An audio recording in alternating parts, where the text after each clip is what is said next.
Welcome, everybody.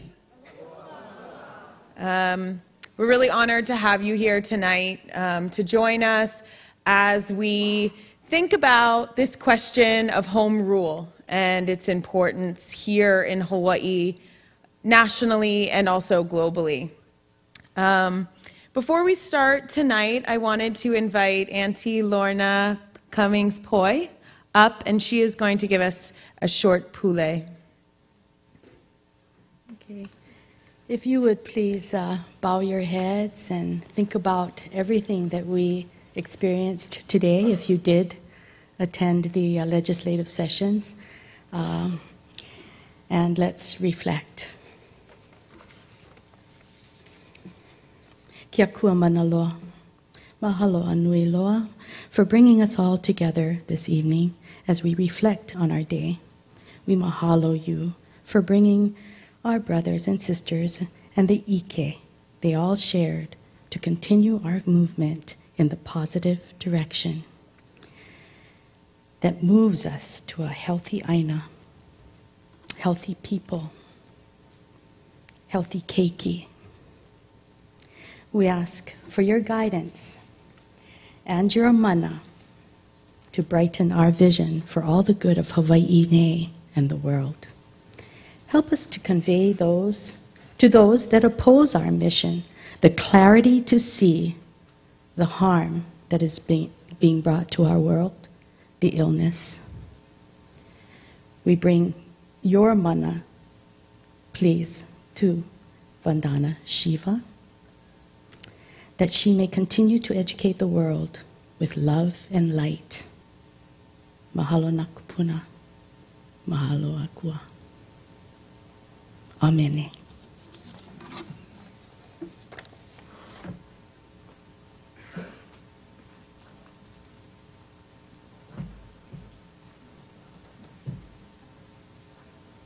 So how many of you were there today?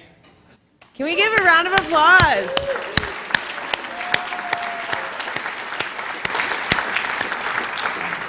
I just wanted to start out by saying thank you. It's anybody who's ever organized an event like the one you saw today knows how much work, how much attention to detail, how much coordination is involved in putting on a demonstration that really calls forth the power that we have as a community. And so many people put in that time and energy to make the impact that we had today. So if we could just give a round of applause to all of you. You know who you are.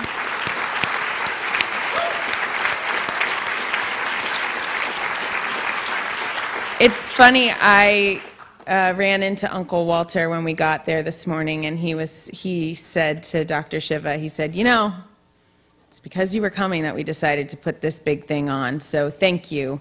And it's those moments that we get inspired to sort of take action and make a statement that matter and are going to really move us forward. I was thinking a little bit about how to set a frame for tonight because we have really an excellent lineup of speakers, both from here in Hawaii nationally, and then obviously Dr. Shiva's here all the way from India. And I thought to myself that it's interesting because this is not a talk, this is not a series of events that's about instigating action or revolution. We've already done that. This is an event about reminding us of the victories that we've all achieved on Kauai, on Maui, on Hawaii Island, and figuring out how we can articulate the need to demand that those victories be recognized, not only by the court, but by our state legislature. So today is a day that we celebrate, but it's also a day that we figure out how to take that celebration further, how to take our movement further, so that we can ensure that all of the victories that we've achieved at the county level can be enforced, can be enacted. Kauai has the right to know the pesticides that are being sprayed in and around their community. They fought for that. And it is the responsibility of our state to recognize that victory. Hawaii Island has the right to decide whether or not it wants to hand its agricultural land over to large agrochemical companies. And they decided resoundingly that they did not want to see any GMO crops enter their agricultural sector. They fought for that and they won. And they have the right to determine their agricultural system. And finally, Maui. I mean, Maui. You guys really threw us all for a loop, but you did it. You have the right to suspend dangerous pesticide applications until those companies and those pesticide users prove to your satisfaction that it's not having an adverse impact on public health and it's not having an adverse impact on the environment. We fought for those things and we won. And so this tour is really about figuring out how we can articulate ways to ensure that those victories are respected and protected.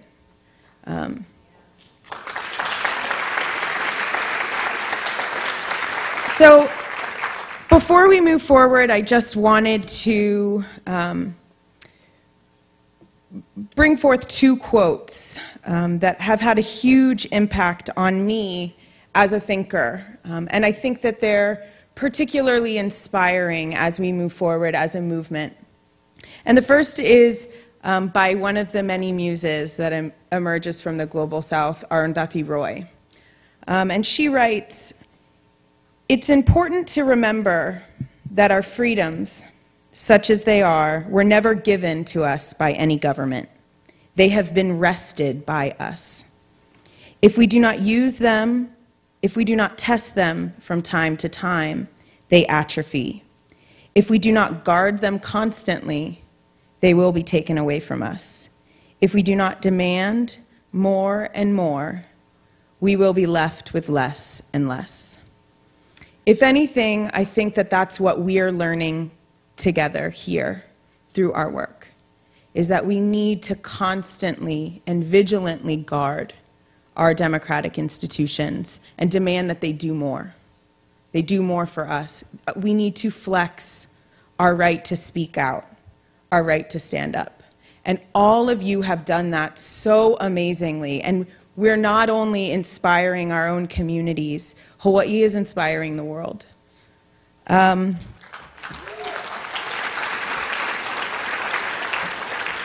the other quote I wanted to sort of offer as a frame is one that really moves me as a mother. And I think here in Hawaii, we're so often called not just to think about those generations that have come before us, that have laid the groundwork, that have helped us have a history of resistance through which we can understand our work today. But Hawaii also asks us to also think about those generations that are to come. And I think about that oftentimes when I'm at events like this, when I should, as a mother, be home, feeding my daughter dinner, settling her in. And there's a really great author, her name's Sandra Steingraber, and her book, Raising Elijah, has had a really big impact on me this year. And she was thinking in her book about how do you tell your kids about climate change? And I think about this all the time because my daughter says, "Mommy, what do you do? What's your job again?" And I don't really know how to explain that. And for Sandra, the question, just like for me, is incredibly overwhelming. You know, well, honey, every day I wake up and I try to fight large agrochemical companies from poisoning the people of Hawaii and our land and natural resources. That's kind of a tough thing to tell a 6-year-old. But it's important that we start to engage our kids in a conversation about the battles we are fighting now for them and their future. And this quote, when I read it, it gave me a lot of inspiration. So she writes, "After I published an essay on the perils of talking to children about the climate crisis, one of my readers wrote to tell me a story. During the Cold War, when the specter of nuclear annihilation hung in the air, a teacher asked her third graders how many of them thought that nuclear war would happen. Only one child did not raise her hand. And in response to the question, why not? The lone dissenter answered, because my parents are working to stop it. The only hope we have for our future is in the actions we take every day. The things that we do to inspire hope in our children, and also to show them that in order to make a better world, you have to work for it. You have to fight for it. And that's what all of you have done. And that's what Dr. Shiva has done, and that's what our political leaders have done. And we're incredibly lucky that as a movement, we're pivoting, right? Andy always tells me, you know, it's amazing. Now we're playing defense. We're winning victories that we have to defend in court, right? We're not just stopping the giants, we're figuring out how to fight back. So it's incredibly important that we use this opportunity to learn how to make sure we can move this movement forward and we can put leaders and people into place that can help advance an agenda where we have the power and the authority to determine the future of our islands. So, without further ado, I'm really excited to have leaders from each of our islands come here and just speak briefly to us about the importance of home rule, why home rule matters in each county, on each island. And so, if you guys could just come up and join me on stage. First, we have Councilman Gary Hooser. He's here from Kauai.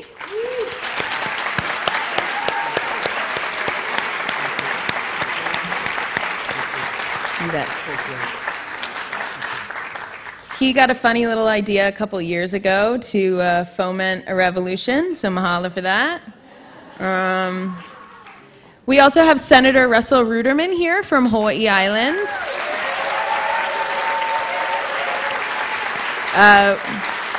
We're really lucky that Senator Ruderman is now the chair of the Agriculture Committee in the Senate. We have Uncle Walter Ritte here from Molokai.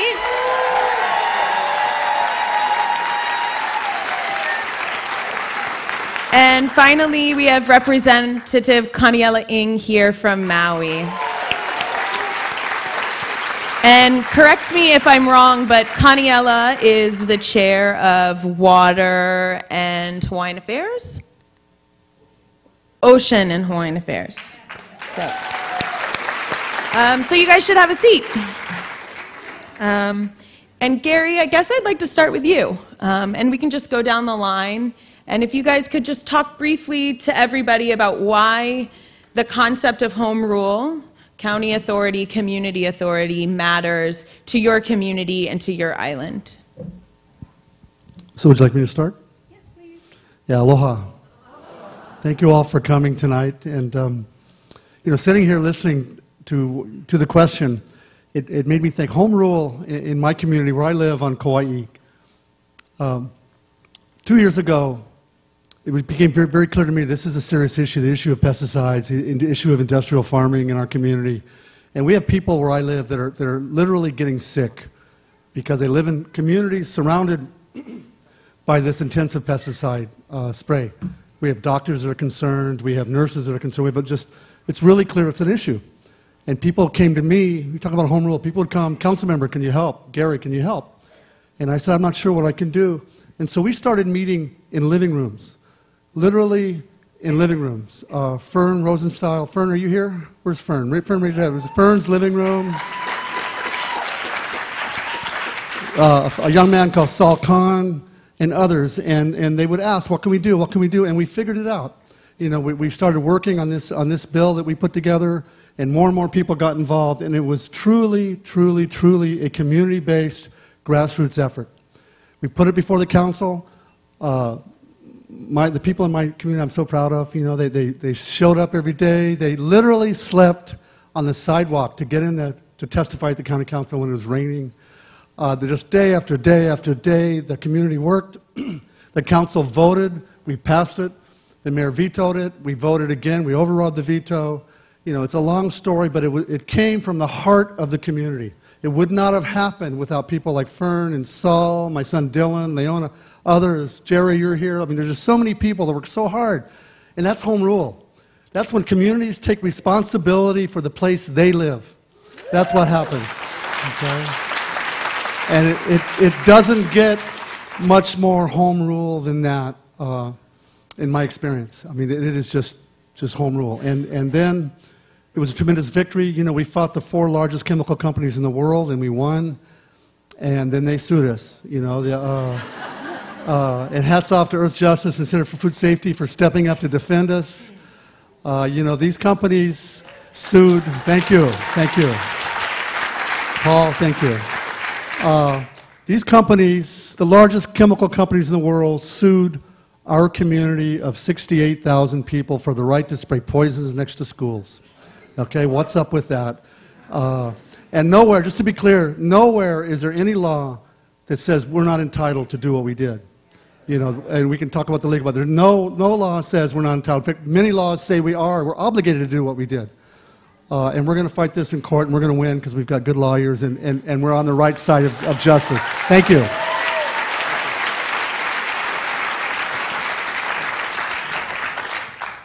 Aloha kako. Home rule. I asked her outside, well, what's the topic? She said, home rule. Oh, good topic. Okay. So I've been kind of busy jumping all over the islands and doing all kinds of stuff. So I've seen what home rule means to Kauai. I was there, on the North Shore when they did home rule. And some of home rule talks about people getting on the streets and marching. And for this, issue, that was a very important thing that people did in all of the different communities. And I had this guy named Dustin Barker. He's the guy that says, we're going to march in March. Oh, okay. Every weekend. Whoa. So we started marching in March, and we went to all of the different islands. And for me, that was a huge turning point in getting all of the islands turned on to this whole issue that we're talking about. We actually went to the streets. And we went to the streets because we went to a building, and that building was really unfriendly.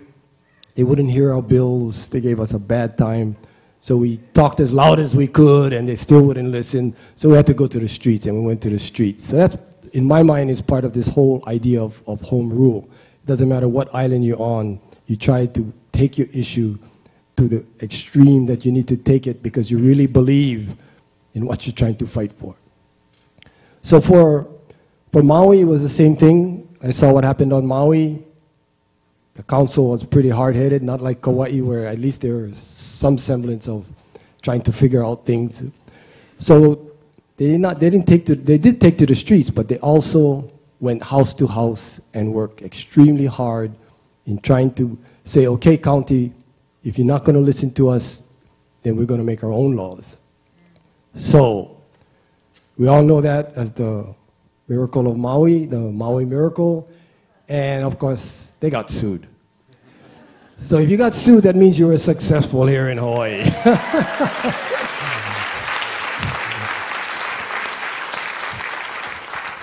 So we're going to keep some people really busy because we're going to be more and more successful here in Hawaii. So on the island of Molokai now, that's an interesting place when you want to talk about home rule. We have no elected officials, really. We have one OHA trustee, and that's about it. We're part of Maui County, so nobody in Maui really knows what's going on Molokai, and we don't know what's going on in Maui. But we just read, okay, we have a law that came from Maui that pertains to us. They want us to put sidewalks where nobody's working or walking. There's nobody lives there, but that's the law. And so for us, home rule, has a special meaning. And, if you work for the state of Hawaii and you're at the bottom of the totem pole and you didn't do your job very good, they send you to Molokai. So they send you there for punishment. Anyway, on a serious note, for home rule, if we go back in history, like if we talk about history, in Hawaiian history, there was a home rule party, and that had to do with Hawaiians trying to protect what they wanted to protect. So for us as Hawaiians, home rule has a very special meaning. It has a very deep meaning, and it talks about making things right here in Hawaii. So we all understand that there was an overthrow, and we all understand that the United States claimed that they annexed Hawaii, and now we all understand that those are all lies and they're all falsehoods, because we have people now at the University of Hawaii that got their doctorates, and they've come up with all of the facts. When we were growing up, I graduated from Kamehameha schools in 1963, and there was no overthrow.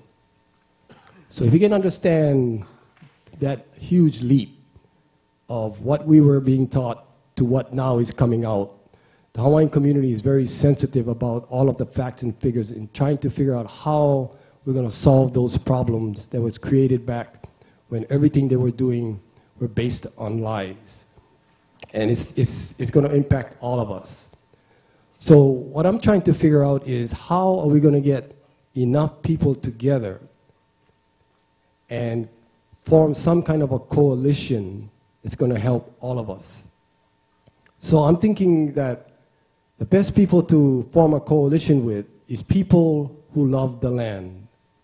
Because if we talk about aloha aina, then we're talking about people who love the land, whether you're Hawaiians or non-Hawaiians.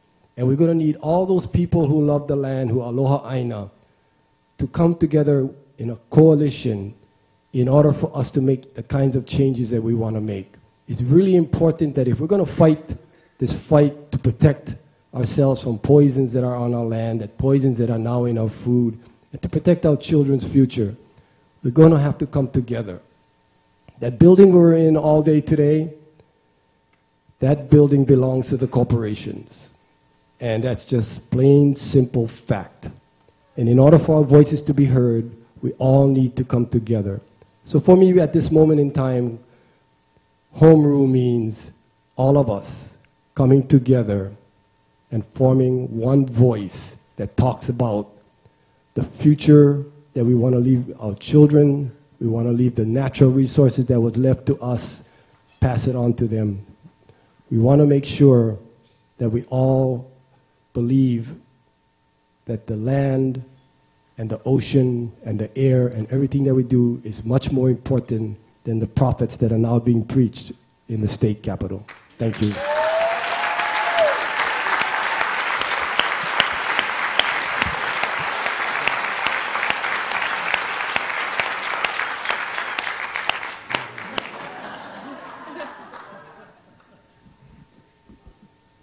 Walter's a tough act to follow, you guys. Well, thank you. My name is Russell Ruderman. I'm from the Puna District on the Big Island, and I'm very honored to be here in such a esteemed company today.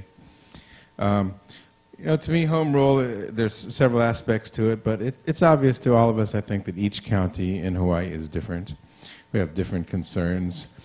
You know, just driving around in the traffic on Oahu today, I realized that it's a different problem. You know, I spent the summer keeping the lava uphill from my hometown,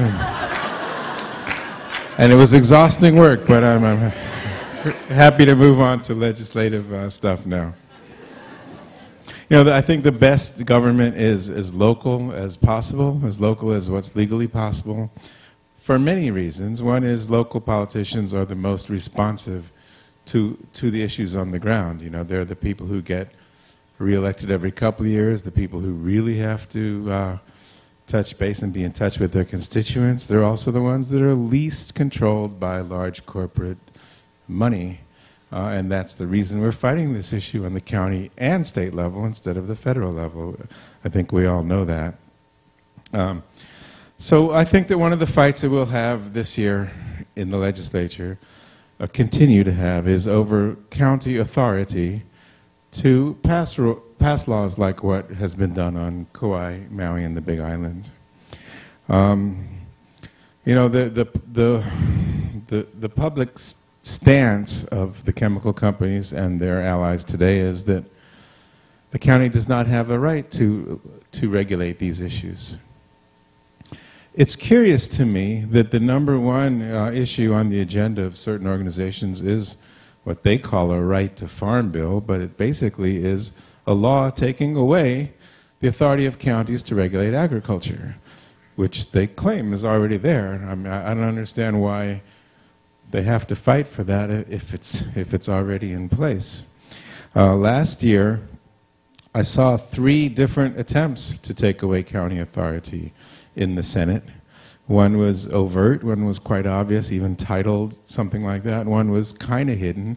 And another one came around at the very end that was extremely hidden, very, very sneaky. One sentence inserted into a completely irrelevant bill that said the counties, something like the counties have no authority over agricultural land anymore. And it was inserted, it was a gut and replace bill. It was inserted into an unrelated bill.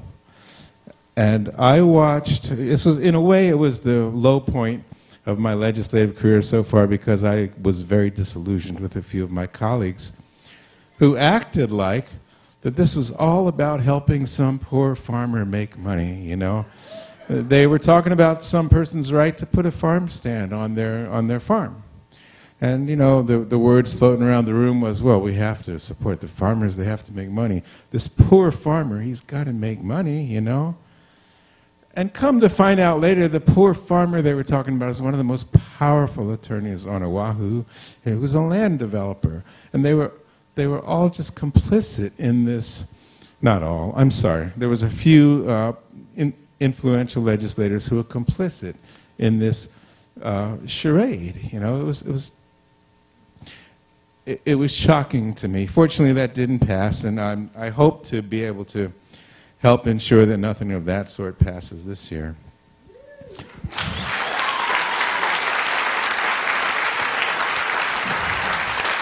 You know, the GMO fight is a big fight nationwide, and every state is facing the fight over things like labeling and control of our food system.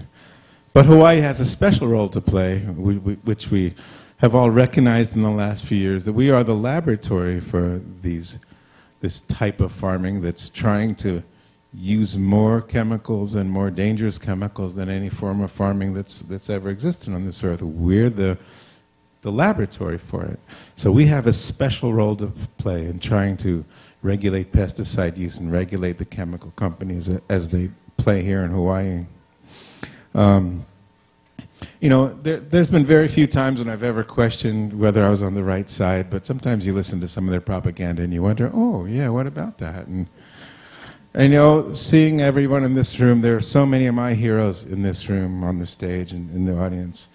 And, you know, there's no question in my mind, of course, but really, this is a war that we're in that we have to win. And the war is Mother Nature versus the largest manufacturers of poisons on Earth. And it's really obvious which side we need to be on and how important it is to fight that. I think there's an unstoppable tide that is swelling, you know, before our eyes. And there's no question about whether we're going to win this war. And there's various skirmishes which we may lose some and win some, but there's no doubt that we're going to win this war. And that's thanks to all of our allies and so many people working so hard, you know, including people like Vandana Shiva coming here, Center for Food Safety, Earth Justice, so many others, and the people who worked so hard on each of the islands to achieve these huge victories, which no matter what happens in court, no one can take away the fact that a majority of the voters on Maui voted to regulate these companies in the face of an incredible onslaught of advertising. The idea that this is a small but vocal minority has been put to rest forever, you know?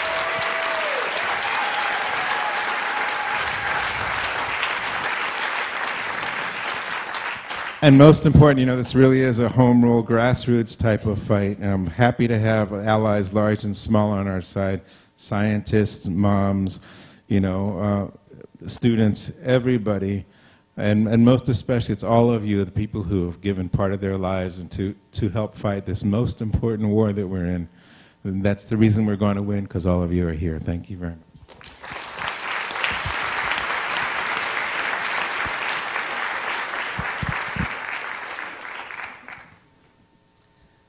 I first just wanted to thank you folks for being here, and Dr. Shiva, it's incredible to be in your presence. You know, sometimes in Hawaii, we recognize our uniqueness in the world, but we sometimes neglect the parallels that our struggles share with other indigenous people and nations across the world. So I'm really excited that, to hear your experiences that you're about to share with us. I'm also pretty stoked to be alongside these, these leaders. Yeah.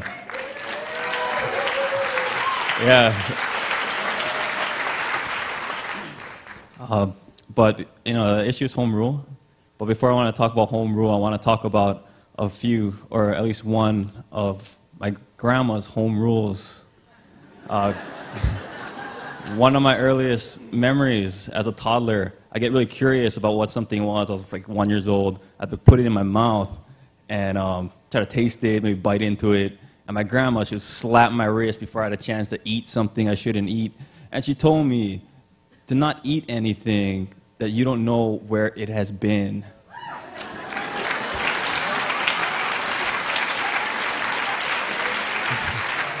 It's a lesson we all probably learned early on, but then we tend to forget later on. We're eating a Big Mac, we're eating a, you know, we're eating a Whopper, Jumbo Jack, In-N-Out if we're visiting our families out in Vegas.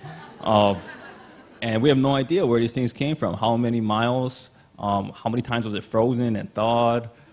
It probably, a simple corn on the cob, probably stopped by 10 places. From, you know, pesticide tests to crop sterilization along these ways, all these different facilities in the pipeline, and, you know, we have no idea. So, you know, maybe we could all use a grandma even now in our adulthood. Who knows? I love my grandma.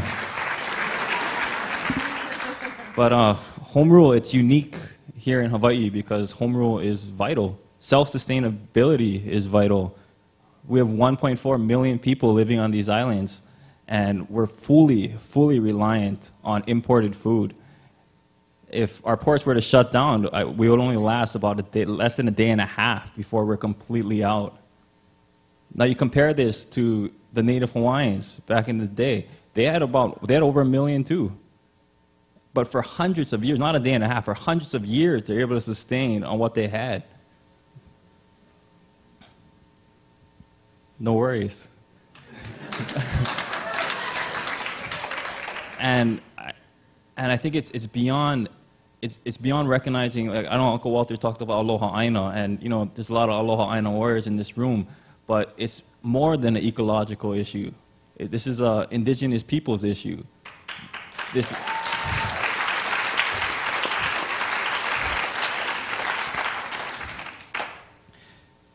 about standing on our kuleana laws that existed during the kingdom days. We already recognize in our laws that our land and our water, these are public trust. We recognize that our ancestors are a resource. And now we're finally starting to leverage that. Decades ago in Kauai, a few local fisher folk had an idea. What if the community got together, the commercial guys, the subsistence guys, the everyday beachgoers, and they kuka'd and came up with rules to manage their own resources. And the movement was multi-generational, just like this room. It was kupuna taught, and it was student-led. And none of these practices were new, per se. You just take what you need and share what you catch. And a few months ago, they got this traditional practice codified. The only difference is it's written down now, and Ha'ena has set a community-based fishery model for the world.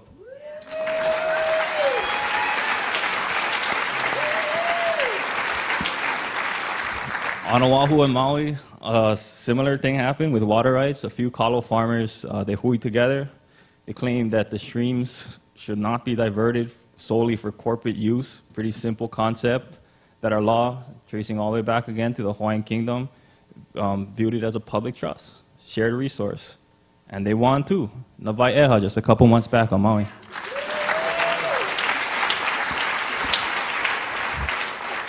But Maui, man, like, honestly, I didn't even see that coming. Like, that was in the middle of my race. I was kind of focused on that, but the uprising was just incredible.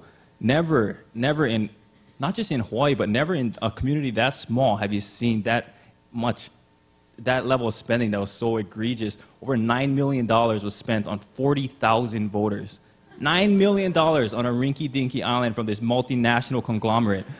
To me, that's sending the message of how dare you folks think that you could run your own island? How dare you think that you're smarter than us as a multinational company? That we know your island better than you do. That's the message that they're spending all that money on to try to tell us. And the voters rejected that. Rejected that. And you can tell why they rejected it, because if you look at the printouts of the votes, it was 60-40, and they were winning. They were winning until the last printout came out. And the last printout doesn't count the early votes. It's the day of. It was, that insurgents, all the sign wavers are on the streets on election day. People say that doesn't matter anymore. You can look at Nate Silver's blog. He thinks none of that kind of stuff matters in politics. It's just money and what party you're in. Oh no, man, we proved the world wrong on that one. And it was, what was so incredible about it was just the margin, the 20-point deficit that was recovered just on that day. And I think what the game breaker was the campaign disclosure. Just as soon as it showed, like my stepfather works for Boeing, he's the #2 guy on Maui, and he's like, he was a strong no for that vote, but he goes, if Boeing's going to spend $15 million on any issue, it's because we're trying to hide something. So he flipped. He flipped to a yes. And I think that was the game changer. That was the game changer. And that's super heartening for me, because I've been in this fight, like, how are we going to curtail the influence of money in politics? And the answer is you guys, the grassroots.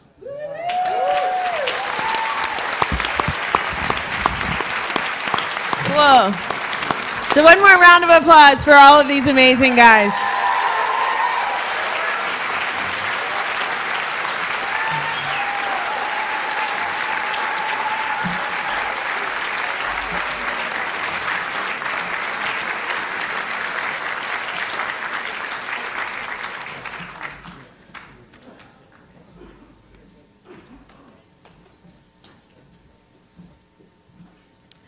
It's important to remember that our freedoms, such as they are, were never given to us by any government. They have been wrested by us. And the leaders we just had up here are going to help us do that wresting. So we really need good people in office, and I thank all of you for your service. I know it's not easy. Like midway through the final month of Maui, I get this text. Hi, you don't know me, but you should call me because I've been in this for a long time and I could probably help you out. And I was like, okay, who is this? And he's like, oh, it's Makana. And I was like, oh, cool. So it's really nice to have people who have been fighting this, who know the players, who know, simple things like how to put on a rally on Maui, to how to frame an issue for a large public audience, or how to write, like we were talking today, how do we write an anthem for a movement that speaks truth to power, but through poetics, something that speaks not only to our mind, but to our hearts and our souls. And if anything, that's what Makana has done to us. I love Democracy Now!, and every time she plays Makana's music, I keep thinking like, yeah, here we go, Hawaii on the world map. So if you could just join me in welcoming and thanking and honoring Makana as he comes and performs for us.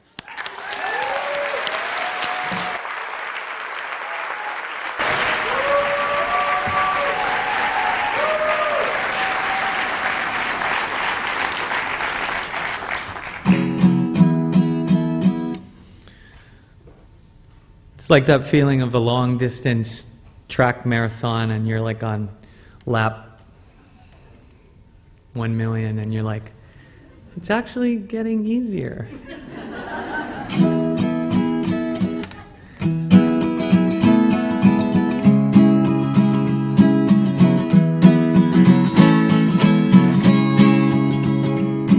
Ye come here, gather round the farm. The time has come to sound off the alarm against the ones whose practices disarm Our right to grow and eat food without harm. From underneath the cloak of corporate law, the agribusiness attorneys do draw immunity for products that are flawed, and once released can never be withdrawn. We'll occupy the fields, we'll occupy the courts, we'll nullify the patents on our food, we'll intrude until we can so seize without being sued.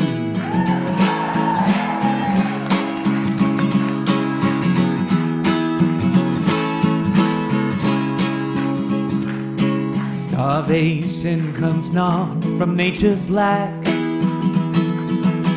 It comes from those with too much holding back. They use food as a weapon of attack to keep the current status quo intact. You enforce your monopolies on seed by waging war against the common weed. We subsidize your cheap and toxic feed. It's all a game of greed disguised as need. We'll occupy the fields, we'll occupy the courts, we'll nullify the patents on our food. We'll intrude until we can so seize without being sued.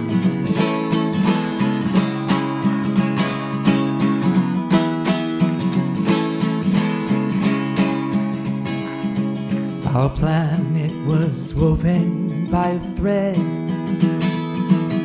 of infinite diversity, well fed. But DNA disrupted does instead result in crops and cattle dropping dead. You claim the safety of your GMOs, but of the proof nobody knows. The FDA regurgitates your prose, and what you cannot prove, you just suppose. We'll occupy the fields, we'll occupy the courts, we'll nullify the patents on our food. We'll intrude until we can so seize without being sued. And we'll stop your fields, we'll crush that corn, we'll raise the maize on the land where we were born. We'll issue the poison you try to pass off as food. We are the many, we'll grow our own food.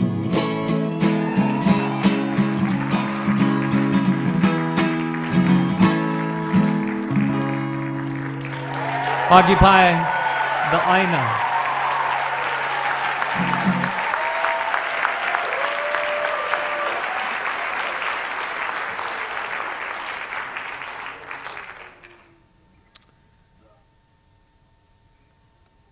I've been invited to play Earth Day, which was actually started by my friend's mom from Yap Island, and one of the islands down there.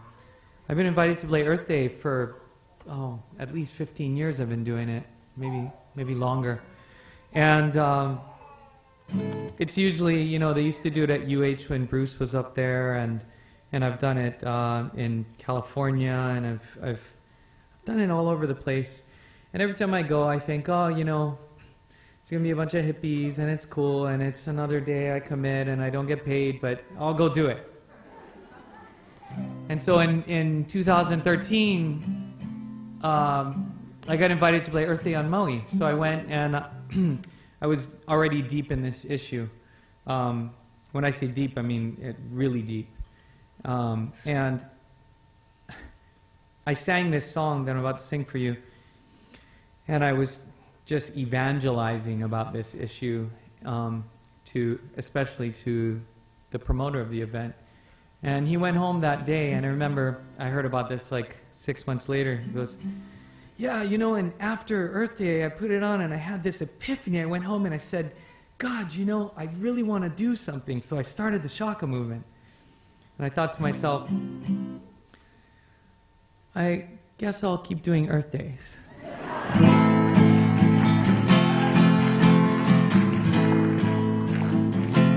I call this the story of the GMO. The melody may sound familiar.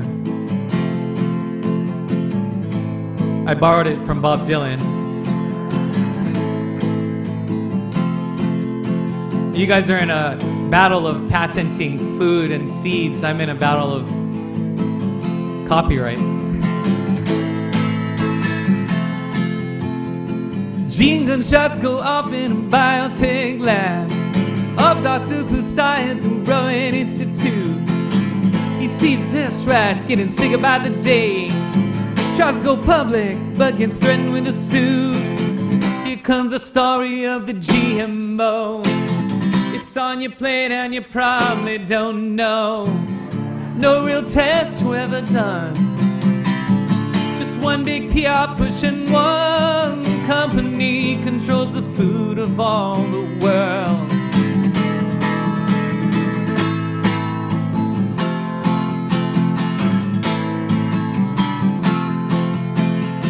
Meanwhile, far away in the land of the free, Mr. Taylor carefully crafts new laws, newly appointed to the FDA, secretly working for Monsanto's cause. When scientists would raise a safety question, he would just ignore it at his own discretion. Maybe he knows what we don't know, like how each garden will grow and only the seed of Monsanto is sown.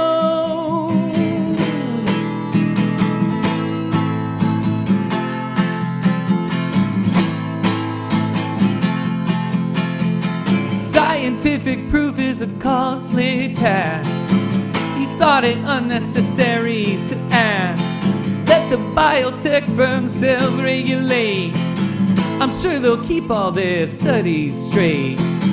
And all the politicians nodded their heads. They were already in Big Agra's bed.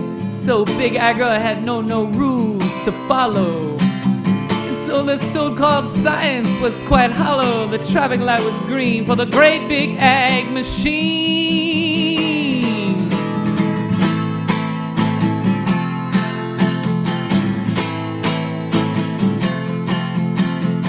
Soon after came the GM bovine drugs. Questions from researchers were squashed by thugs. 10,000 cows got infected teats. They approved it anyway, and now it's in your milk and meat. The regulators ain't working for you. They sold you out and you ain't got a clue. Can't believe they do that, you say.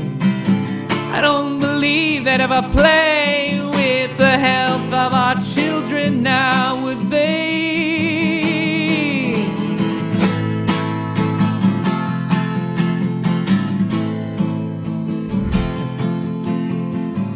I was gonna say it's hard to take like 15 documentaries and 20 books and put them into a song, but I'm trying to do my best here.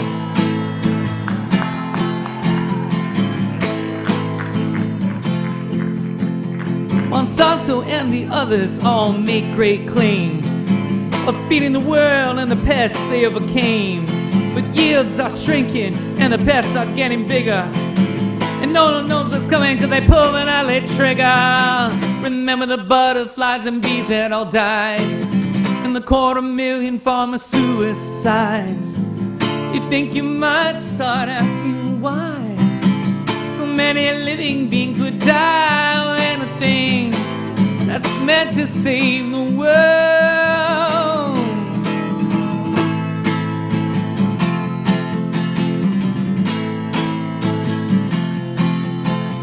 Now the makers of Agent Orange and Roundup too, we're getting all excited over a new breakthrough.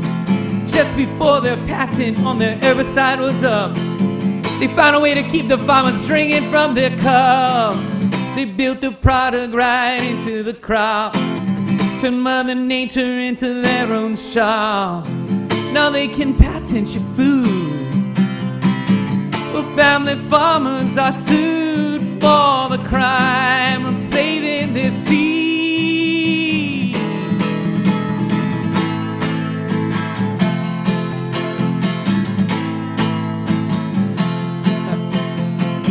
And all the cheerleaders talk of ending world starvation, but it ain't from lack of food, it's from economic segregation. They're playing, they say genetic engineering is as old as growing food, but we know it ain't the same. In fact, it's way more crude. It ain't science when you're aiming a gun and praying the DNA don't come undone. They're playing cowboy with your genes, ignoring all the unforeseen risks. They made a laboratory of the world.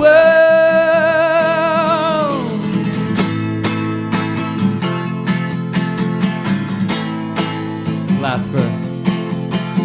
Now 50 nations label transgenic food, but out here in the US, the consumer's getting screwed.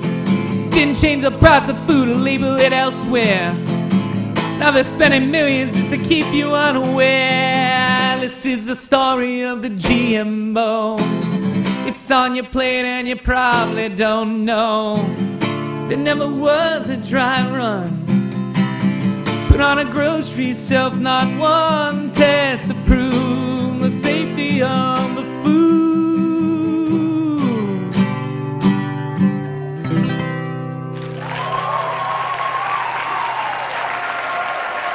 The story, the true story.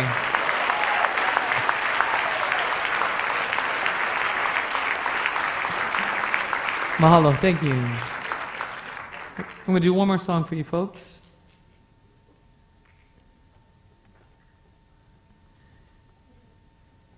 And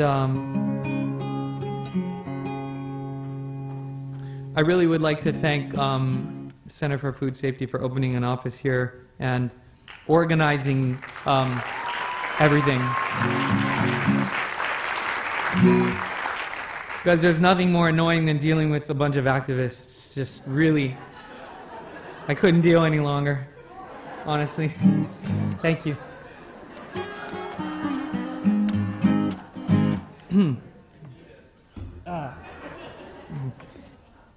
I'm hoping for the day when you don't need me.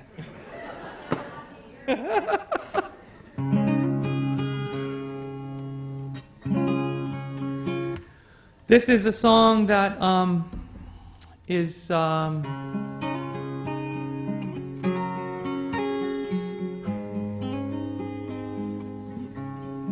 the way, brother, it's really good to be here in your presence. And I was listening to what you said, and Kaniela was telling me about the whole stream issue. And that's what this song is about. This song is about a vision of Hawaii that really honors what we have. It's called Hawaii Song.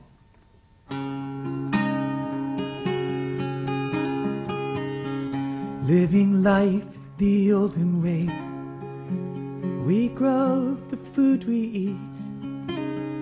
Makua plants, not keiki play, aina beneath our feet. Makahiki long, nakupuna strong. Hawaii stands upon the shore, throwing his net to feed. He catches fish, but never more than what his family needs. And the new fish spawn in the old fish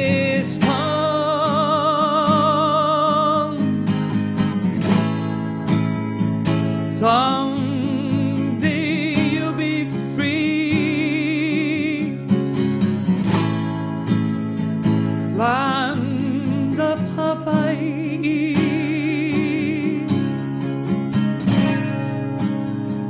Cleansed of all the greed and covered in lo'i. Some believe they own the land. Do they really now? I believe the land owns us. Let me show you how.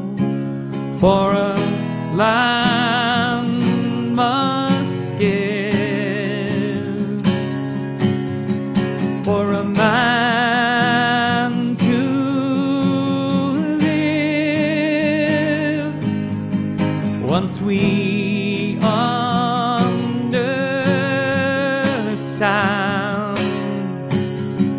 this is sacred land, then a new day will dawn in Hawaii song, in Hawaii song, in Hawaii song. If we want to win this war, we have to start thinking and living and taking the best of the host culture. We have to become the answer. We cannot just expect politicians to do it or lawyers. We have to take effort out of our day and become the solution. And that's how Hawaii will change.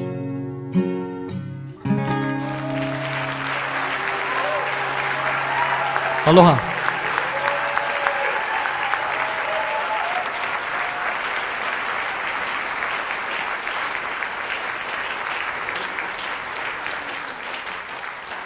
Just one more round of applause for Makana.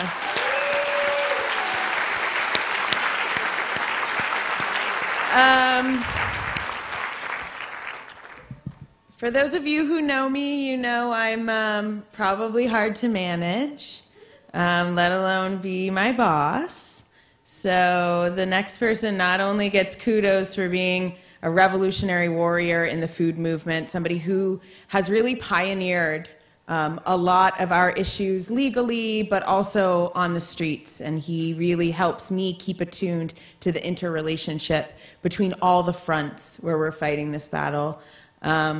But he's also been an incredible mentor to me professionally. And so I'm really honored to welcome my boss, Andrew Kimbrell.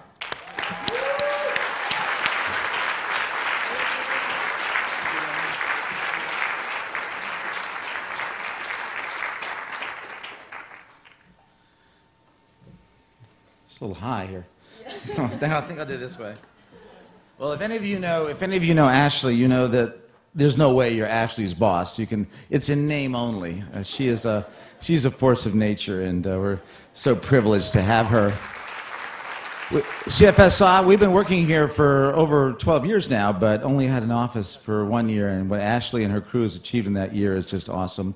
I want to thank you, Ashley. I want to Megan, Daniel, everyone who made this event possible today, and also this morning. Thank you so much, Amanda. I know you're out there, the event planner who made it all happen. Just thank you so much for making this happen. I also need to shout out a few people just because our work here has been so gratifying for so many years. I want to shout out, I can't say Uncle Walter because I'm too old, so it's Brother Walter Ritte. 10 years ago, it was so great to be on Molokai. It's probably Island I've been on the most, actually, of all the islands, and we had a great fight to destroy the patents on taro. And it was just really, really got things going here. And I want to shout out Nancy Redfeather. Nancy, are you here? I hope you are. Nancy is one of my great heroes and mentors, and the work she does here in school gardens and every other issue, her genius at the legislature is just, it's been a privilege to work with you, and I thank you for that. I need to shout out Paul Achitoff of Earth Justice. I hope you're here, Paul. You know, we get a lot of credit at Senate Food Safety, but without Paul Achitoff's brilliance as a lawyer, so many of the things we've achieved would not have happened, and he is a great partner, and it's a privilege to work with him. And all the great work he's done, not just in this issue, but so many others with Earth Justice. And I really need to shout out my friends Kent Whaley and Judith Kern of Ceres Trust. Without their support, their vision, their passion for these islands, a lot of what we're talking about today wouldn't have happened. So I want to shout them out as well. And thank you so much for that. Yeah, you know, I remember a couple years ago sitting at a picnic table in Kauai with Gary, and we were talking about it, and Gary said, I'm going to do something. And he outlined the pesticide bill, which we were privileged to help him with a little bit. And I remember walking away and talking to George, one of our lawyers, and saying, you know, that guy's going to do it. He's going to make it happen. And he did.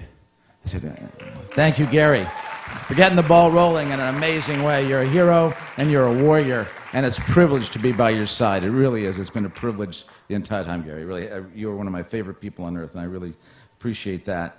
You know, even I've called it the Maui miracle, but it wasn't really a miracle, was it? Thank you, Shaka Movement, for getting the ball rolling in such a courageous and amazing way.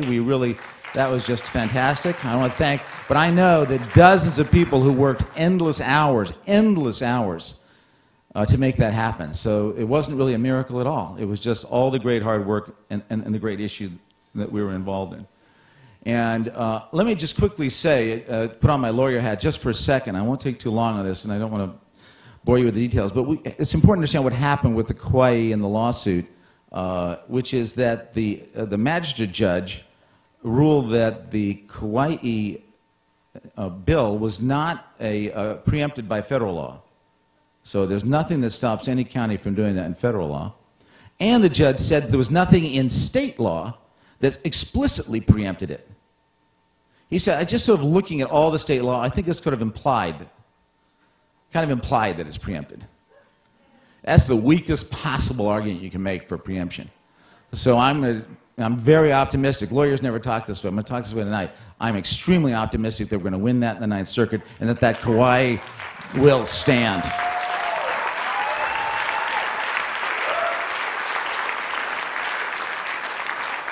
And as you may know, through some great work of people in this room, they are appealing the decision, the same magistrate judge's opinion on the Big Island bill. And I think we're going to win that one as well. And we have a new judge that we're in front of right now in the Maui initiative, so I think we may even get a different decision there. So I'm very, very positive about that. And of course, you know, the fact that, you know, we have each of these islands democratically saying, you know, no to the pesticides, no to the GMOs is very, very powerful. But people keep saying to me, you know, what is this fetish about GMOs? And what's the problem here, you know? And I said, well, do you believe in local food sovereignty for Hawaii? And they go, well, of course. And you want more local food and local food security? Oh, of course. Well, how are you going to do that when your best agricultural land is being used for experiments, pesticide experiments that don't produce any food at all? Yeah, so you didn't know it, but you're against GMOs. You know? Are you for environmental justice? Do you want to see the children, the communities, the poorest in Hawaii poisoned? You want to see birth defects? Do you want to see those children die of various diseases and cancers? Well, no. Well, you know, that's what's happening. That's what they do. These are herbicide-tolerant plants. They test their herbicides, 2,4-D, dicamba, Roundup, and that's what they do. You can't have environmental justice in GMOs. Oh. So you were against GMOs, you just didn't know it. And they're saying, do you want to protect native diversity? Yeah. Well, with pesticide drift and genetic contamination, how's that going to happen? It can't. So if you believe in local food sovereignty, if you believe in environmental justice and protection of the diversity of all the gorgeous diversity in plants on these islands, you can't possibly be before GMOs. GMOs make that impossible. That's why we oppose GMOs.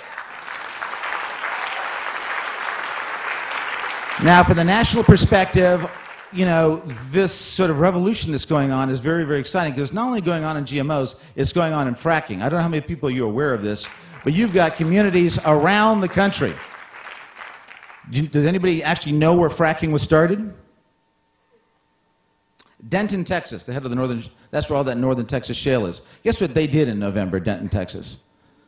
They voted a ban on fracking. They, like here is ground zero for genetic engineering, they were ground zero for fracking, and they said no.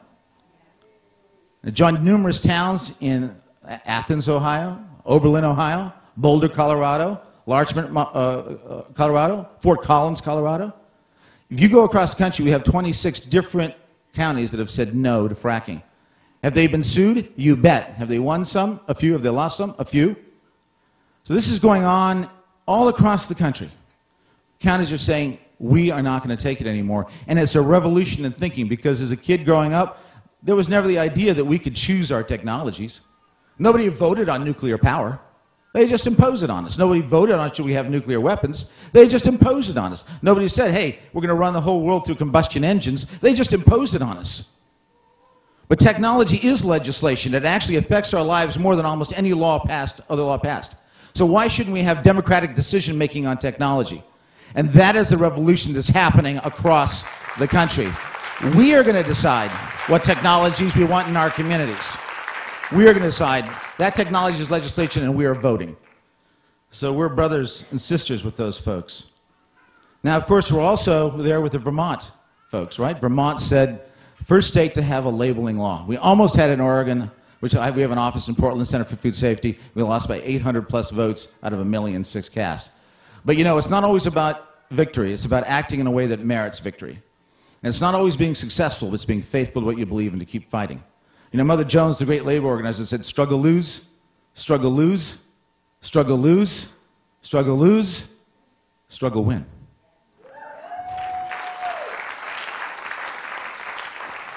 So that law is being challenged. We're in court there too.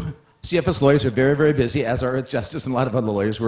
But we're playing defense, as Ashley mentioned before. We always were suing them. We were the plaintiffs because we were trying to stop it. Now they're trying to stop our democracy with their lawsuits. So we've gone even beyond the issue of GMOs, beyond the issue of fracking. We're at this point at a fundamental issue of democracy. We're fighting it right now. Are we a democracy or a corporate oligarchy? And we're fighting this out at the county level in this incredibly historic moment that everybody in this room is part of. Incredibly exciting. Now, you may have heard of that they're a little bit afraid because, you know, they shouldn't have won in Oregon. They probably didn't if we counted all the votes. And it's probably true of a couple other states as well, but I'm not going to get into conspiracy theories. Not tonight. We don't have the time. I know. I feel the same way, trust me. So what are they doing? What have they done? Well, has anybody here heard of the Koch brothers? Anybody heard of the Koch? Yeah, I thought you might have heard of the Koch. Well, the number one person in Congress that's gotten the most money of the Koch brothers is a guy named Representative Pompeo out of Iowa. And he's introduced a bill that would forbid all states from doing anything on labeling. Basically, it says all states are preempted from labeling. And they want to attach to that, all states would be preempted from doing anything in agriculture that would exceed any of the regulations of the federal government. Koch brothers. We call it the Dark Act because it's pretty dark. But we need to beat that because you see how they're doing it, right? They're trying to say the states crush democracy at the county and city level, right?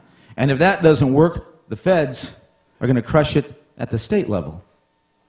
And I think Vandana Shiva is going to tell us that it even goes farther than that. And there's some great conspiracy theories there that she'll share with us, I'm sure, when you realize what's actually going on. But I'm going to leave that to Vandana to talk about the international situation because that's where it goes. I wanted to just finish, because we're a little bit short on time, by saying, you know, this is a health issue. This is an environmental justice issue. And it's a profoundly moral issue. Because how do any of us, in our personal lives, family lives, professional lives, how do any of us choose? We choose by our moral choices. And so in Kauai, on the Big Island, in Maui, in Denton, Texas, in Oberlin, Ohio, in Boulder, Colorado, people said, you know, this is immoral what they're doing. This is immoral what fracking does to the land, what it does to the water. It's immoral. It's an immoral way to treat creation, absolutely immoral. And what people in the islands here said, it's immoral to do nothing, not grow even food, all right? But just test your toxic pesticides next to children. To take the most beautiful land, probably some of the most beautiful land in the world, and turn it into your toxic waste dump. And what, for what? To try and extract the last dollar out of the earth, and to extract the last dollar out of exterminating weeds or insects. To try and, because this is a zombie paradigm, right? They're over. We don't have the oil for their industrial agriculture paradigm. We don't have the water for it. They're done. They're zombies. They're dead. They don't know it yet, but they're dead. They're just still extracting like zombies, getting the blood out. We're the future, right? Agroecological, local food. That's the future. We're the future. They're the past. We just got to stop them soon enough.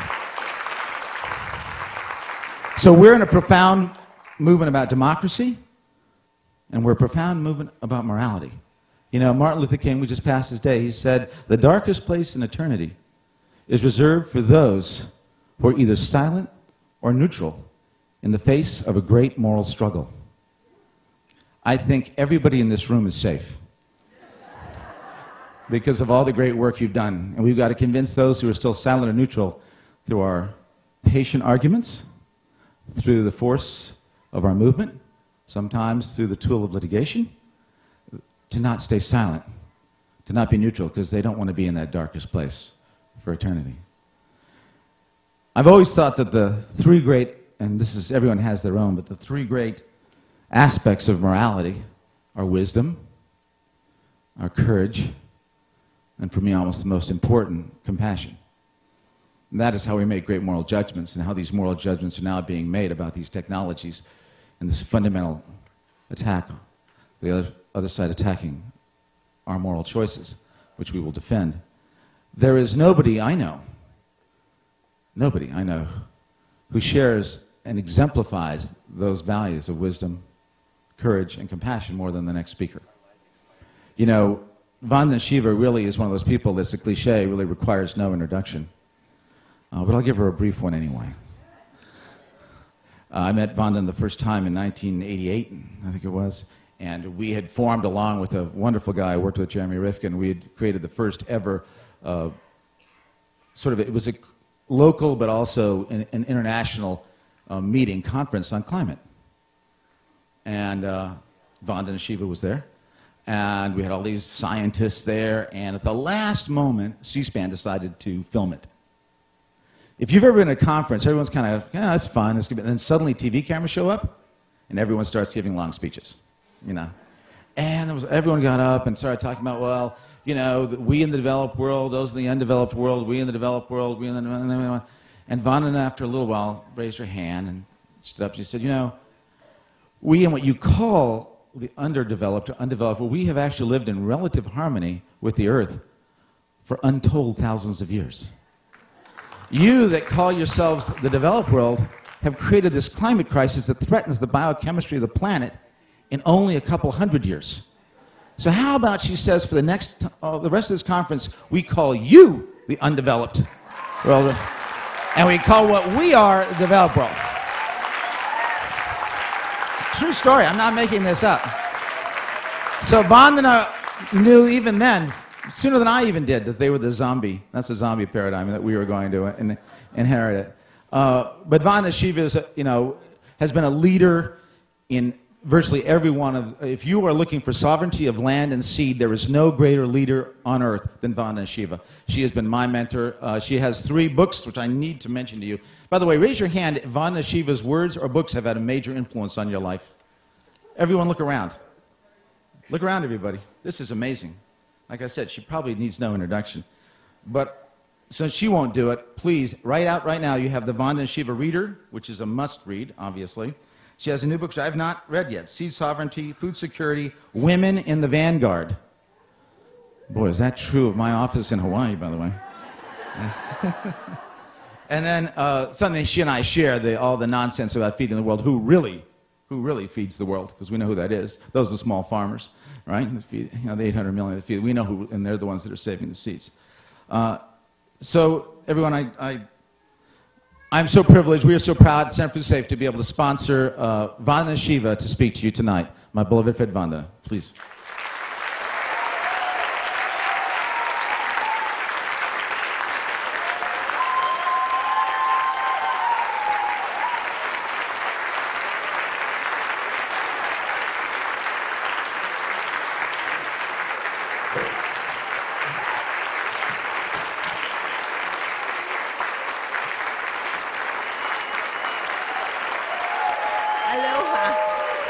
Aloha to all of you.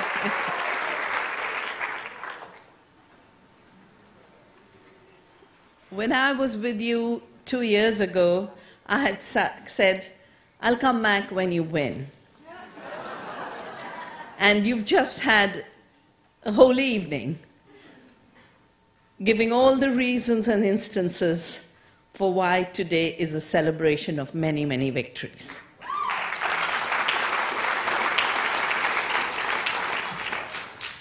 And why it's a continuity of movements for freedom across space and across time.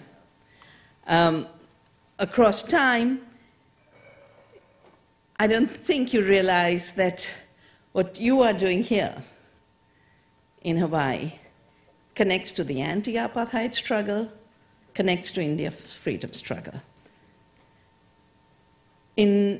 I don't think we'd have had our freedom the way we did, non-violently, if Gandhi hadn't been a lawyer who was thrown out of a train. You know, he was traveling first class and he was colored, and how could he in South Africa? And then they passed a law to segregate and lay the foundations of apartheid. In 1906, he did his first action for the fight for truth, Satyagraha. 1906. Said, we are one humanity, one citizenship. We are not going to be divided by race. 1909, on a ship from London to South Africa at one go, he wrote a book which has been my Bible for freedom. It is Hind Swaraj. Its subtitle is Indian Home Rule. But he wrote it while being in Africa. And then he came back to India exactly 100 years ago, 1915 is when he returned. And the word Swaraj that he gave for home rule, Swar means self, Raj means governance, rule, regulation. And his concept was precisely what Hawaiian culture and history suggests. That our first self-rule, home rule, comes from us being part of the earth. After all, our first home is oikos, the earth, our home. Then, through being part of community, being part of counties, being part of countries, and being part of a universal humanity. All of those levels are vital. But the most important level is where we practice our deepest care, our deepest compassion, and our deepest responsibility. You can drop bombs from drones. You can't save a seed through a drone. That only comes with a loving hand and the intelligence that goes with the communication between the history of the seed and the evolution in the seed, as well as a history of a culture. So what we are building on is what changed history throughout. Apartheid was supposed to be forever. Where is it today? The British, they said the sun would never set on the British Empire. Where is it today? Monsanto really thinks a Monsanto rule will carry on. It'll take shorter time than getting rid of apartheid. Much shorter. And you have given it a huge acceleration.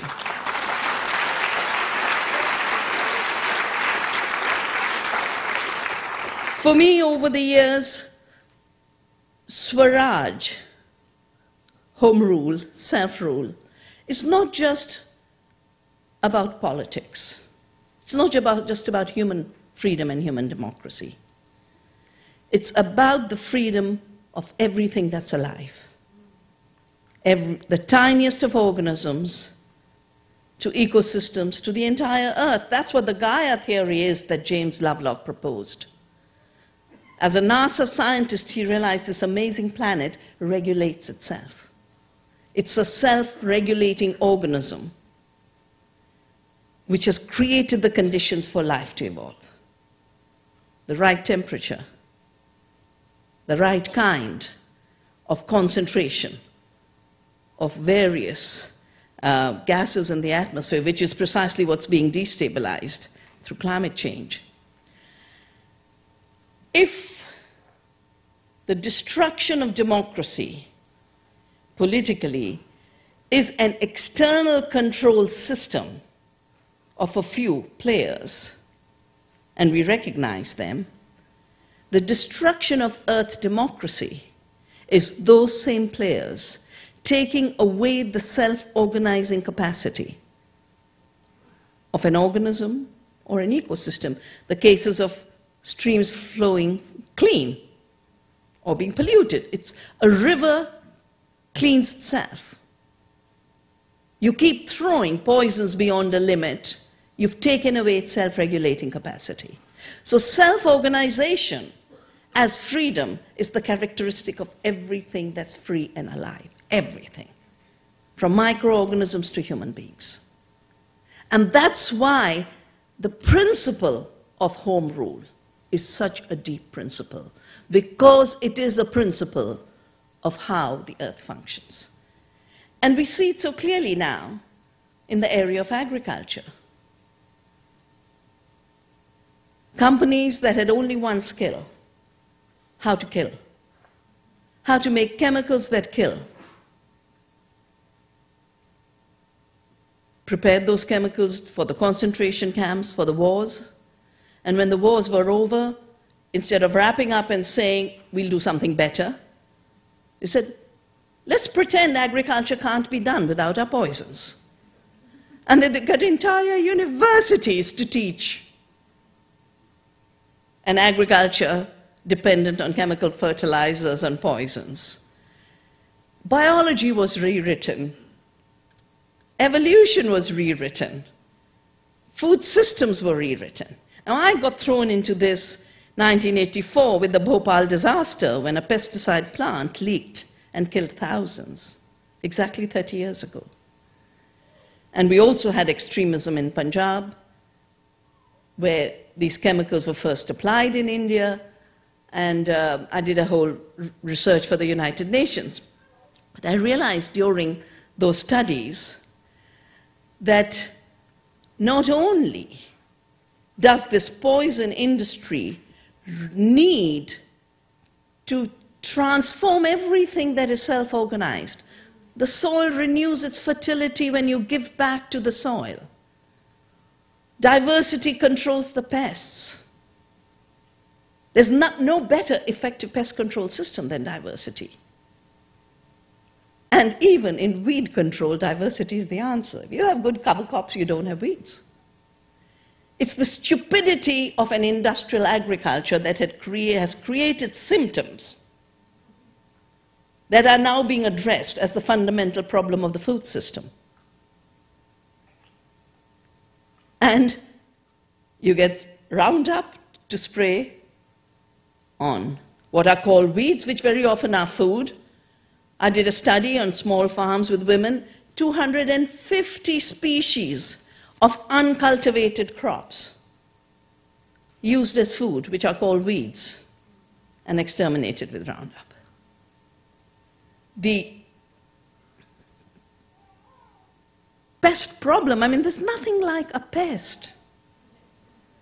There are insects, just like there's nothing like a weed. When you create instability through monocultures and through poisons, then you allow certain populations of insects to become a problem. And the pesticides didn't control pests, the weedicides didn't control weeds, genetically engineered Roundup Ready crops are doing even faster, where weedicides failed, creating superweeds, and the genetically engineered pesticide-producing crops, the BT crops, are failing even faster than the pesticides did. They're creating superpests. So a technology is a tool. You assess it in terms of how well it functions. You assess it in terms of alternatives and how it compares to alternatives. So it's not functioning well, genetic engineering is not functioning well, in the narrow sphere of weed and pest control, agroecology does a much better job. On our farm in Navdanya, the first 1 or 2 years we had pests, but once we let the biodiversity flourish, there are no pests. Once we gave back to the earth with gratitude on the basis of what we call the law of return, there are microorganisms that have come back that had disappeared in the soils. There's 70% more bees and pollinators on our farm of biodiversity than in the forest next door. We've also done studies on the BT fields. Soil organisms are dying. All that's surviving is pathogens. That's also the case with Roundup Ready glyphosate crops. And my team was in the BT cotton heartland in India. I asked them to look at pollinators. Not one pollinator in the BT cotton fields, not one. So a GMO is about the relationship with soil organisms, with bees, with biodiversity of plants, with those who produce crops and those who eat crops. And at every level, there's evidence of harm. Every level, there's evidence of harm. And putting millions down to try and prevent that message is so clear, it's not making a difference. That's what your experience in Hawaii has shown. That the millions and millions to manufacture lies will not work. Because we are in resonance with that self-organizing principle of life. We are in resonance and alignment with what becomes home rule when it's human democracy. And it is the law of nature and the law of life when it comes to the earth as a whole. So it's a failed technology.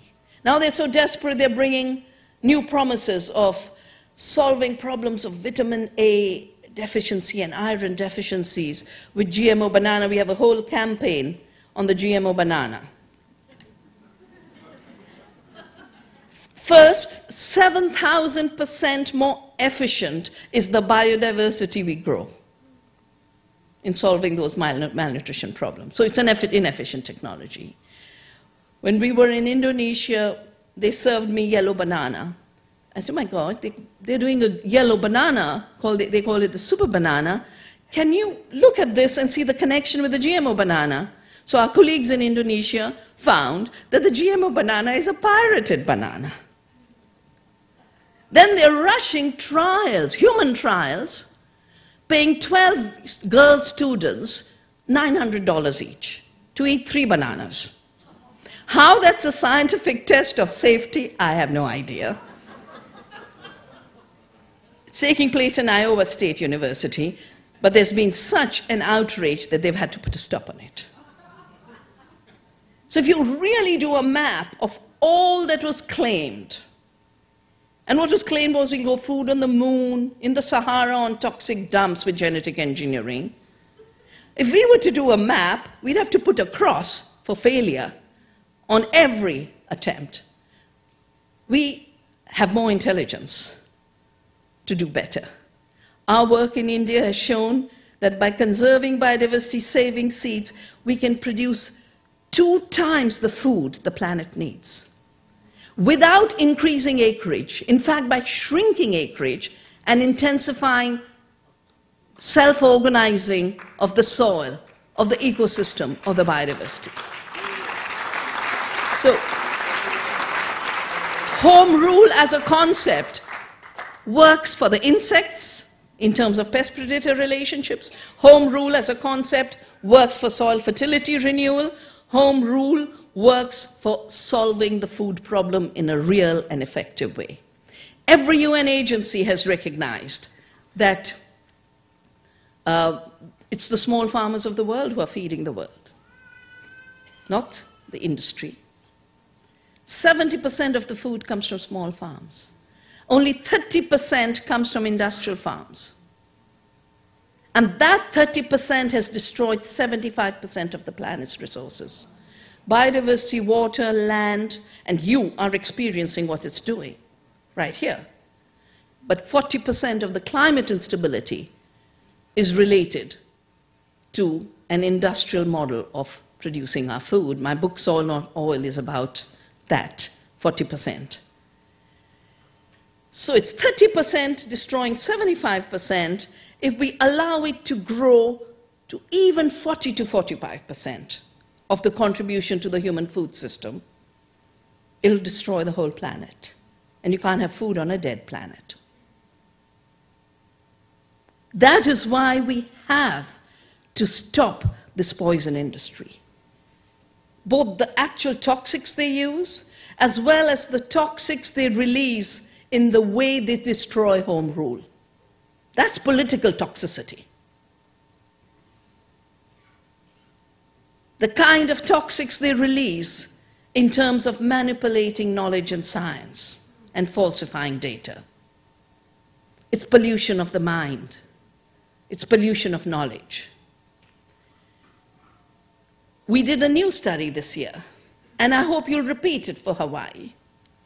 We did a study which I call Wealth Per Acre. And basically, we said we're going to count the externalities of this industrial system for India on the social and ecological front. Every year, $1.2 trillion of destruction of the soils, of the bees, of the birds, of the waterways, of the nearly 250,000 farmers who've been pushed to suicide because of indebtedness. Because external inputs don't just take away freedom. External inputs get farmers into debt. And a cycle of debt is now, in countries like mine, leading to this epidemic of suicides. We don't need the suicidal path at a species level, at a planetary level, at the individual farmer level. Because we have proven ways of not just growing better food, more food, we have proven ways of the practice of freedom and democracy. And those proven ways will be put to use everywhere.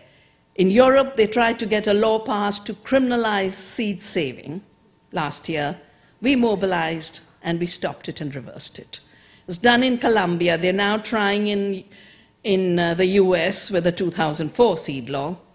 But wherever they try to impose criminal order and criminalize home rule, people rise to say we will not stop. So we have to thank them a lot for making us aware of what is precious for us, for making us aware that they're threatening it.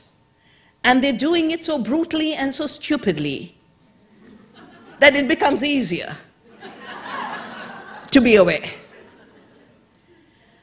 And unlike their fragmented minds, unlike their minds of division and monocultures, our idea of home rule, of self-rule, is based on the web of life and the web of freedom. That my freedom must take into account yours. And it's that interconnected freedom that is everyone's freedom that creates real freedom. So when they pass what is called the Freedom of Farm Bill, and they do, everywhere in the world, they're getting a farmer to plant GMOs when it's illegal. They did that for Brazil, southern Brazil, Rio Grande do Sul. They brought in seeds and said, oh, now it's there, now legalize it. I remember they used a farmer in Italy to illegally grow GMO corn. The government said it's banned, they uprooted it. Because they were paying the farmer, they took him all the way to the European Court of Justice. The European Court of Justice said, oh, freedom to farm. He must be free to do what he wants. Italy passed a law called Campa Libre, saying any farmer who harms any farmer, other farmer, and poses a threat to the environment through contamination, to national systems and local systems that are in place legally, that farmer will be defined as a criminal.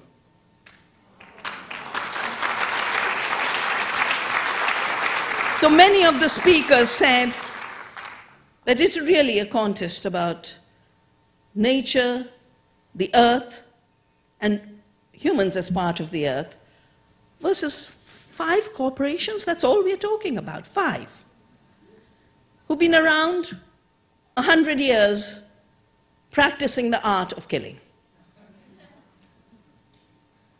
The earth has been around for billions of years. We haven't had as long a history as the earth, but we have a long enough history to know what responsible democracy for all is about. And that democracy links rights to responsibility. A system where there's absolute rights, I'll own the seed, I'll claim it to be my invention, I will control the world's seed supply, I will control the world's food supply. And when you say, so what's the harm? Exactly what you asked for in Kauai, you say, sue you, we'll sue you. So it's absolute rights at the cost of the earth and people with limitless irresponsibility. Limitless irresponsibility cannot be allowed in any human society.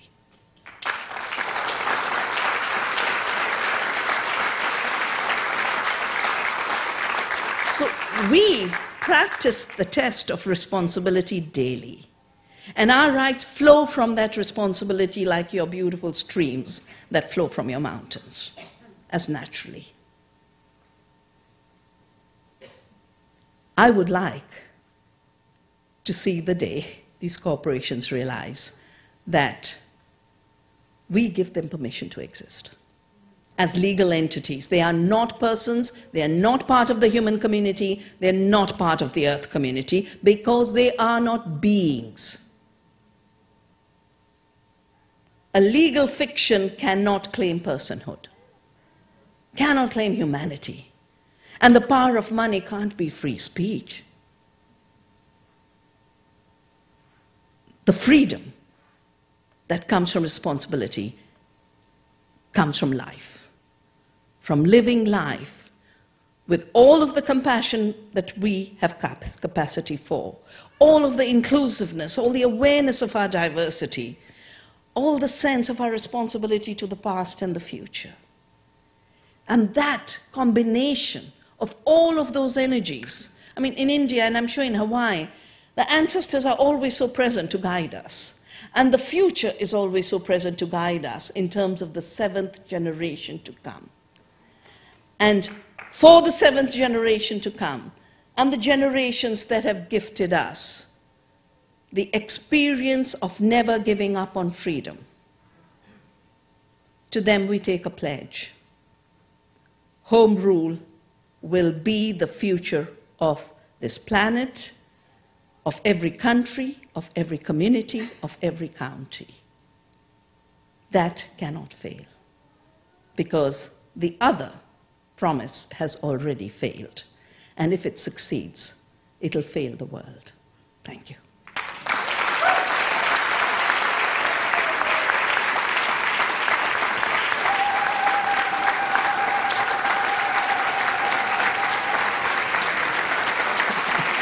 Thank you so much. Thank you.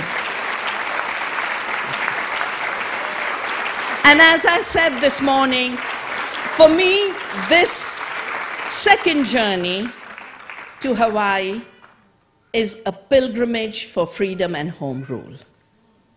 It's a pilgrimage I have made to thank you. You want me to sit down? For the Congress sit down? Okay. What about golden rice? How many children have died because they didn't have access to golden rice? 2 million this year? So thank you guys, everybody, for coming. We're gonna open it up for Q&A, and so we'd really like you to be respectful to the process. I'm so appreciating this event and the efforts that you folks are spending your life with, and I'm wondering how we as citizens can start to affect our federal government, which seems to be really underwriting so much of this. And I guess I'm in a bit of despair, I'm wondering, as you're giving me reason now to have more trust that maybe it's possible, but I'm wondering if there are examples in the world or information you might offer us that can help us take this into another place.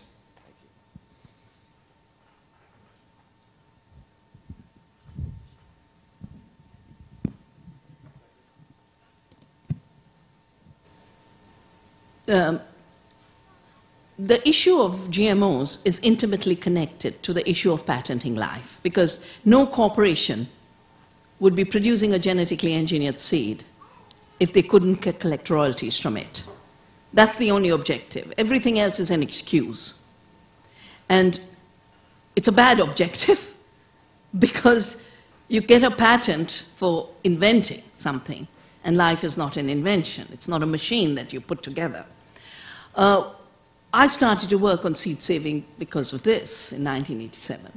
And throughout the decades of the 90s, as the WTO was being put in place, we built movements, including local movements of the kind you're building. 200 villages came together, remote area of the Himalaya, saying we are part of the Earth family, and we got to protect all our plants or our animals. We will not allow any law that undermines our duty to protect biodiversity or our rights that flow from it. So it was the back and forth between grassroots movements and creativity at that level to the federal government as well as all the way to WTO, where communities sent postcards to say, this is not your jurisdiction. Biodiversity is about our relationship with other beings. It's not about property rights of corporations faking invention. We put in place federal laws that recognize that biological processes are not inventions. And we put in place farmers' rights. I was part of the drafting of the law, that farmers have a right that cannot be taken away by any entity, the right to save, exchange, grow, develop, sell seed. President Obama's trip within the next 2 or 3 days partly is Monsanto's job of the kind of dark act that you have here to undo those articles in the Indian federal law. So when you say, how do you influence federal law, we have to influence all law in accordance with the laws of the earth and ethical laws and human laws. So we, Center for Food Safety as well as Navdanya, have an open letter to Obama saying life is not an invention, seed saving is a right and not a crime.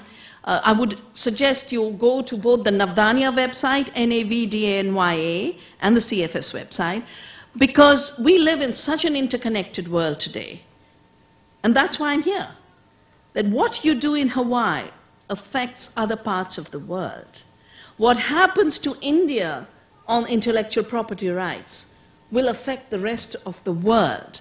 So we need to make sure that laws everywhere, not harmonized for corporate rule, but are harmonized for harmony with the earth.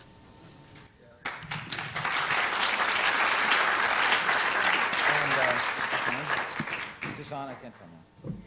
Is it on? Can you hear me? No? No, it's not on. Before you talk, Andy, everybody, you've got a card in your hand right now. It's your program. On the flip side, there's a contact. We're going to ask all of you to fill that out so that we can link you to the open letter that Dr. Shiva is speaking of and kind of keep you in the loop. We're also going to do a drawing for those of you who submit your name. We're going to draw one name for 2 seats at a dinner tomorrow with Dr. Shiva. So please fill it out and pass it over. I apologize for interrupting. Just folks, if you haven't seen the movie Selma, since we just passed Martin Luther King Day, right? You know, they changed federal law. Within 2 years, we had the Civil Rights Act, the Voting Rights Act. People with disability had no rights. They went to the streets, they occupied the state capitol in California, others, and we passed the Disability Rights Act, right?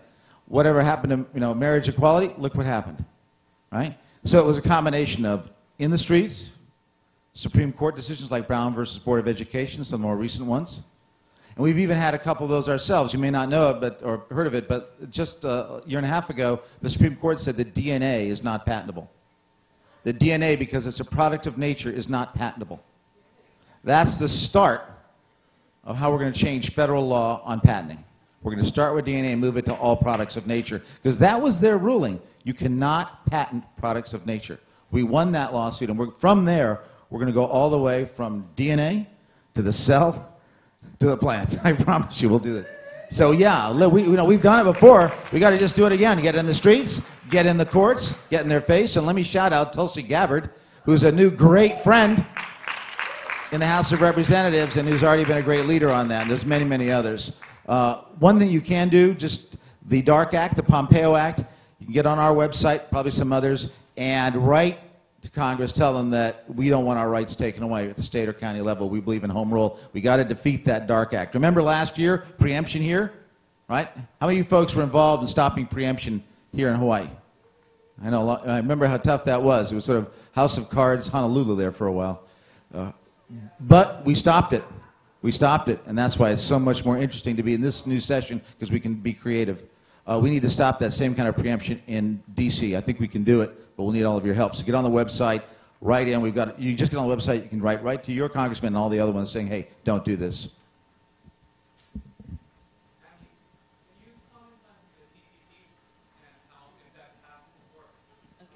That's actually what I thought Vandana was going to cover, so Vandana, why don't you cover it? So the word freedom, corporations have tried to appropriate it through the term free trade. People think free trade began with WTO. No, it began with the first corporation, East India Company, trying to control India, and it was through a free trade treaty, 1716. WTO was the next. They basically what Monsanto had wanted was every country would have patents on life forms and seeds. Every country would allow GMOs, would be forced to have GMOs. They did not expect us to have movements before WTO was signed. I organized a meeting, a rally of 500,000 farmers to say no to these rules and laws that they were enshrining. The result was most of the world does not have GMOs. Europe was sued in 2003. But we built a campaign representing 30 million people and took the letter, just like you had today at the building in the Senate. You had "We are watching." Our campaign was WTO, we are watching. Yeah? This is not US versus Europe. It's Monsanto versus the people of the world. And we are watching this case. So they could not rule in a harsh way. The reason they're bringing the transatlantic trade and investment partnership and the new generation of free trade agreements, regional, bilateral, is to accomplish three things. First is their incomplete agenda of extreme intellectual property, what is called TRIPS Plus, where everything is patentable, and ordinary life becomes illegal. The second is dismantle all the protections in countries that have said no to GMOs on the basis of another international law called the Biosafety Protocol under the Convention on Biological Diversity. And that's the big push for Europe, because Europe has stayed GMO-free. Again, because of this combination of movements on the streets, work with representatives, legal work, and scientific work. All of that has come together.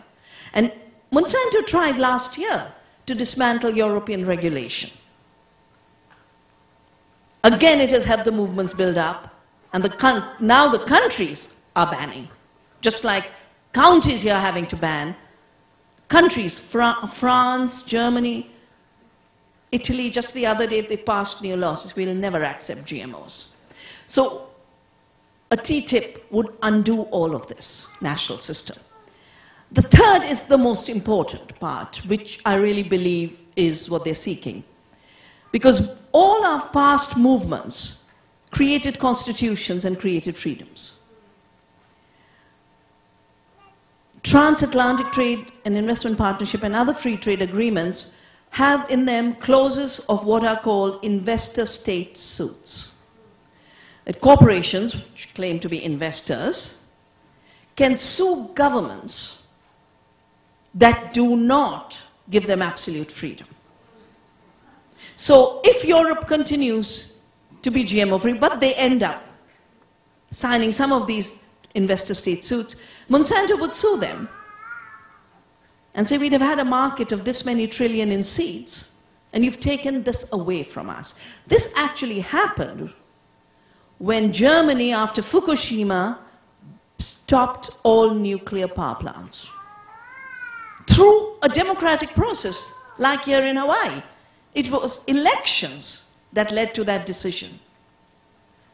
A nuclear power company in Sweden sued. And the theory is this: because they define, first of all, they define themselves as persons of equal rights, then they define themselves as having the rights to freedom defined in the market as the right to profit limitlessly. Quite clearly, that freedom takes away the freedom of citizens everywhere. It takes away the freedom enshrined in our Constitution. So what is happening in TTIP is an undoing of 100 years of human gains. And I was looking at a graph the other day. You know, the 1930s, you had the robber barons, right? Then you got the Depression, you got the Dust Bowl, and then you got the movements grow. And the New Deal, and the public systems being renewed, and the inequality and the share of the 1% dropped. Yeah? Came down. And now with neoliberalism and free trade, it's climbing again, and you saw the data released 2 days ago that 1% owns half the wealth of the world.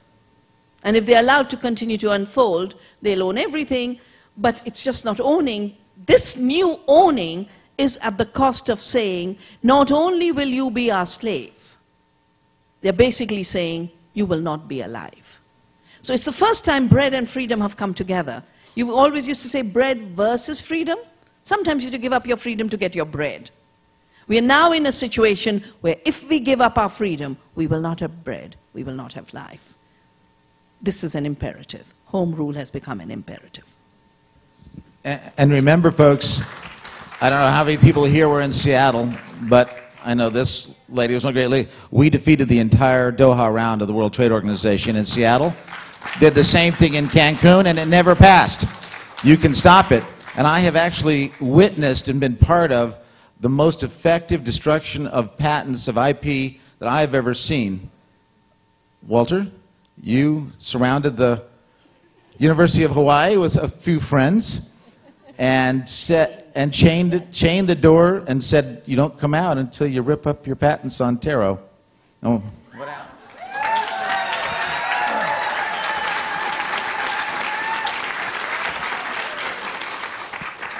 Yeah, I think these were the only patents that was ever taken out of the patent, international patent, whatever that, World International Patent.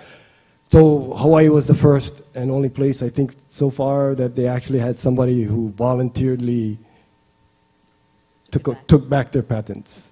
And that was because we had the help from these guys. We did our homework, and the University of Hawaii didn't do their homework. And they were embarrassed in public, and they had to rip up their patents.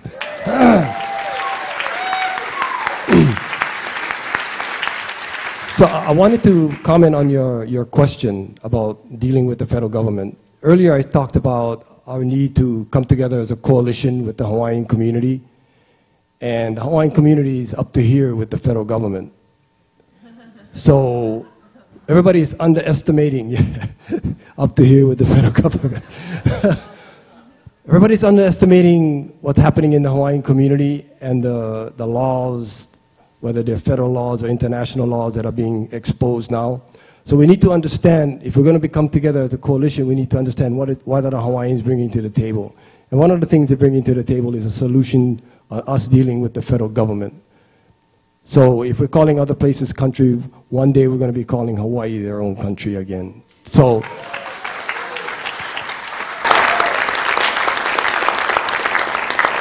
the attitude we all grew up with was, Hawaiians, a secondary thought. So now I'm saying to all of you that we need to keep close attention and pay close attention to what is happening in the Hawaiian community, because we bring things to the table that all of us can use to solve our problems here in Hawaii.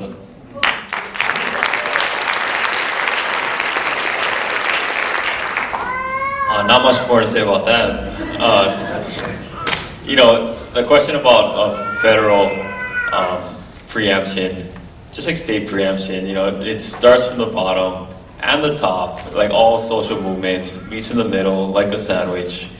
That's where the social change is going to be, whether it's beef or whatever, veggie burgers or whatever we like to eat.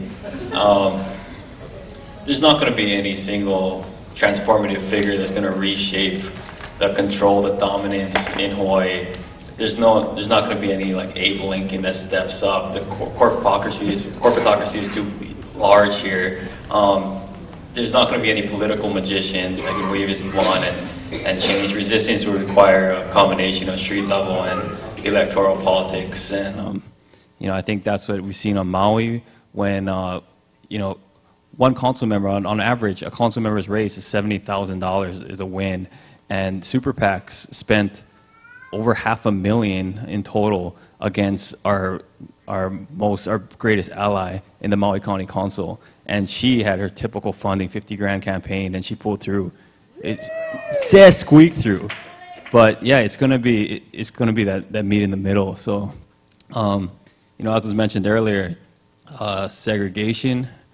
The integration movement that was started, that they weren't targeting Congress, they were targeting city by city. It was home rule issue, same as same-sex marriage, and then once you reach a tipping point, it just kind of collapses. The first few are always the hardest, and that's what we're experiencing here.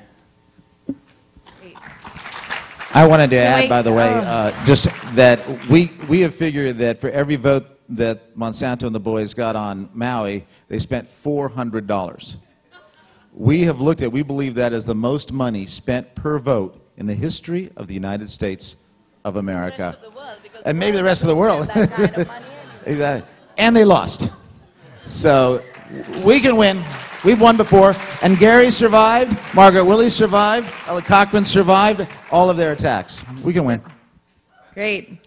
And so we're out of time. The theater needs to close. So I want to do two things. The first thing I want to do is ask you guys to give a huge round of applause to the people in the CFS t-shirts who are volunteering their time tonight to make this event go smoothly. And I want to echo Andy's sentiments and just give a huge mahalo to my team, Danya, Amanda, Alexis, Megan, and Kasha, who's in the audience. She's no longer with us, but her work laid the groundwork for all of this. So if we could just give them a round of applause.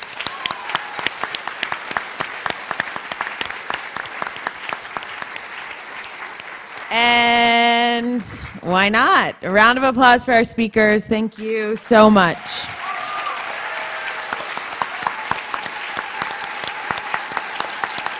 Oh, and the winner is Felicia Cowden from Kauai. Cool. So y'all have a great night. Thank you. Make sure you pick up your trash.